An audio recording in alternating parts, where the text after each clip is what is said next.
تو رمضان المبارک خود تشریف لا کر جو ہے یہ بندوں میں رحمتیں تقسیم کیا کرتا ہے، تو یہ اس کی ایک خصوصیت ہے۔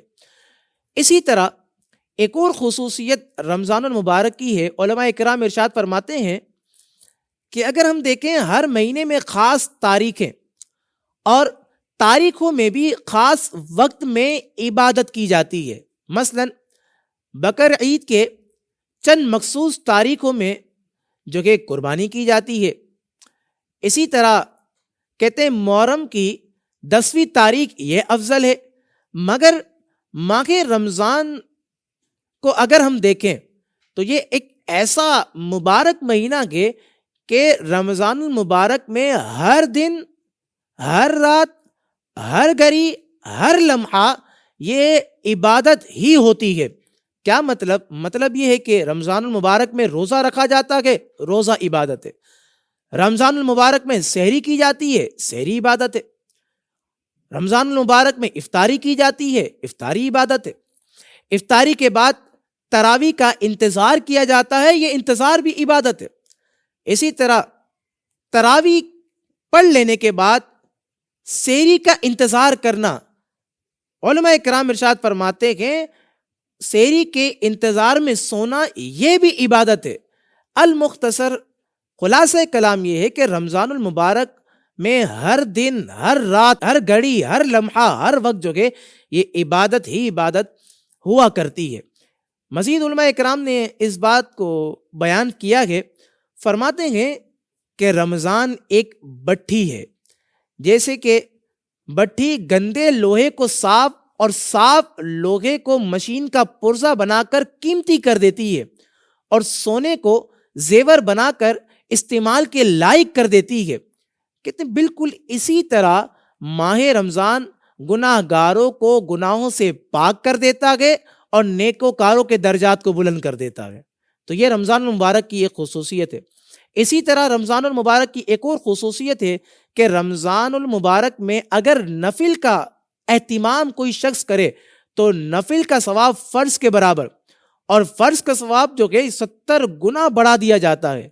تو یہ ایک خصوصیت مزید رمضان المبارک کے حوالے سے علماء کرام نے لکھی۔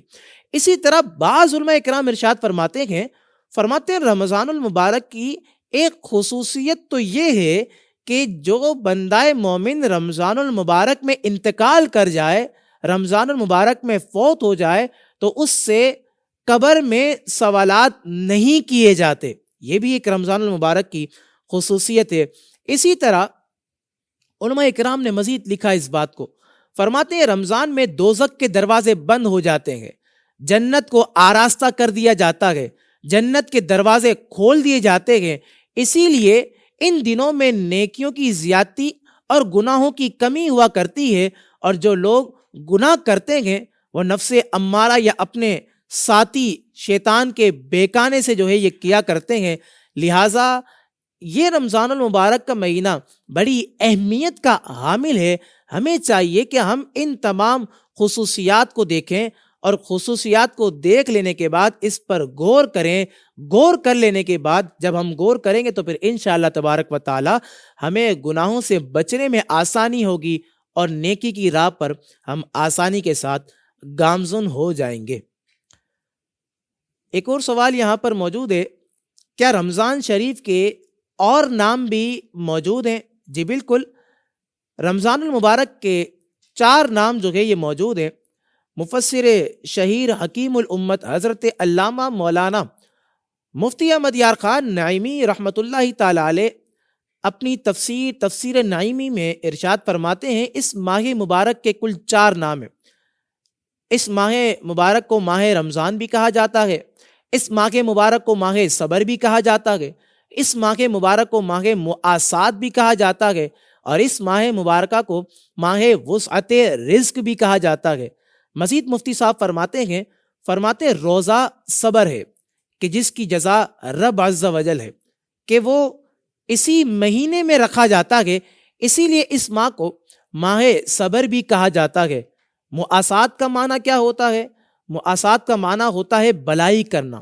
چونکہ اس ماہ مبارکہ میں اگر ہم دیکھیں تو سارے مسلمانوں سے، خاص کر اہل قرابت یعنی رشتہ داروں سے بلائی کرنا جو کہ یہ عمل زیادہ ہوا کرتا ہے، اسی لیے اس ماہ مبارکہ کو ماہ مؤاسات کے نام سے بھی موسوم کیا جاتا ہے۔ اس ماہ مبارک میں رزق کی فراوانی ہوتی ہے، رزق کی فراخی ہوتی ہے، زیادتی ہوتی ہے، غریب بھی وہ نعمتیں کھا لیتے ہیں۔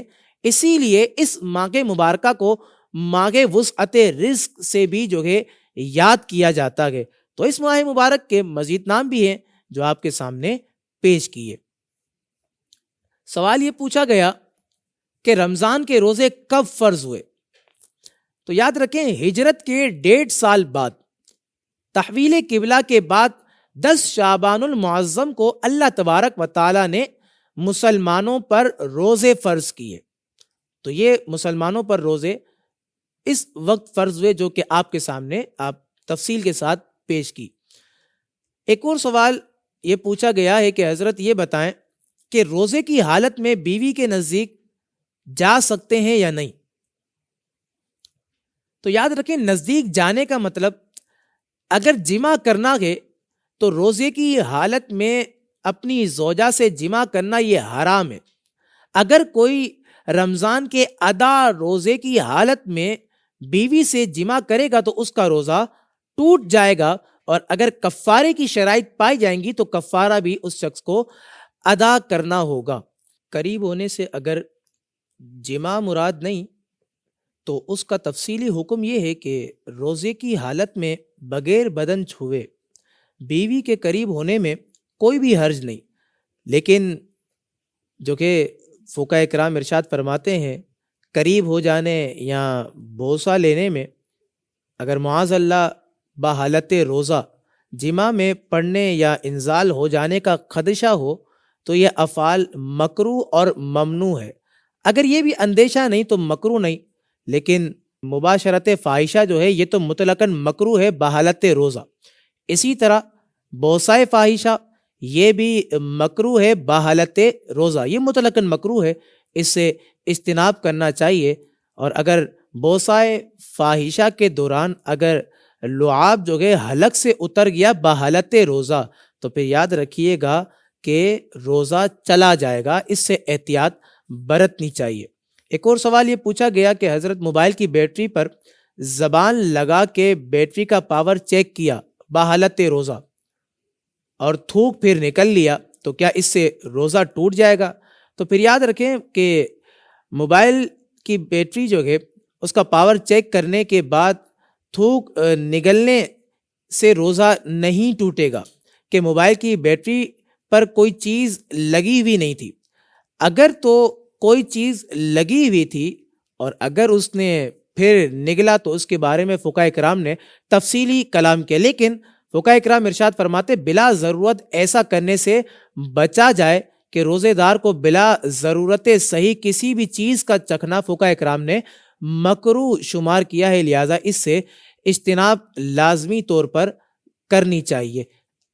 آخری سوال جو کہ ہمارے سامنے اس وقت اسکرین پر موجود ہے، پوچھا یہ گیا کہ ایک شخص سحری کا وقت ختم ہونے کے بعد بھی کھاتا پیتا رہا تو اس کا روزہ نہ ہوا۔ مسئلہ یہ معلوم کرنا ہے کہ جب اس شخص کا روزہ نہ ہوا تو یہ باقی دن کچھ کھا پی سکتا ہے کہ نہیں؟ تو یاد رکھیں فقہاء کرام ارشاد فرماتے ہیں کہ سحری کرتے وقت جو ہے کھاتا پیتا اس طور پر رہا کہ سحری کا وقت ہی ختم ہو گیا اور ختم ہونے کے بعد بھی کھاتا پیتا رہا تو شریعت کے اعتبار سے دیکھیں تو اصل میں اس کا روزہ ہی نہیں ہوا۔ البتہ اب اس شخص پر واجب ہے روزے دار کی طرح سارا دن گزارے، اس کے لیے کھانا پینا یہ جائز نہیں۔ اگر وہ شخص کھا پی لے گا تو گناہگار ہوگا، اور فقہاء کرام ارشاد فرماتے ہیں کہ اس روزے کی قضا بھی اس شخص پر لازم اور فرض ہے، اس پر احتیاط کرتے رہنی چاہیے۔ یہ آج کا ہمارا آخری سوال تھا، اور چند سوالات پہلے کیے کہ جس کے آپ کو تفصیلی جوابات دیے، اسی پر ہم آج کے اس پروگرام کا اختتام کرتے ہیں۔ انشاءاللہ تبارک و تعالی ماہ رمضان کے پہلے ہی ہفتے میں آپ کے سامنے ایک بار پھر سوالات کے ساتھ جو کہ وہ حاضر ہوں گے۔ اللہ تبارک و تعالی ہم تمام کو عمل کرنے کی توفیق نصیب فرمائے، آنے والے مبارک ماہ کی برکتیں اللہ تعالیٰ آپ کو اور مجھے بھی نصیب فرمائے، خوب خوب عبادتیں کرنے کی اللہ تعالیٰ توفیق نصیب فرمائے۔ اپنا خیال رکھیے گا۔ السلام علیکم ورحمۃ اللہ وبرکاتہ۔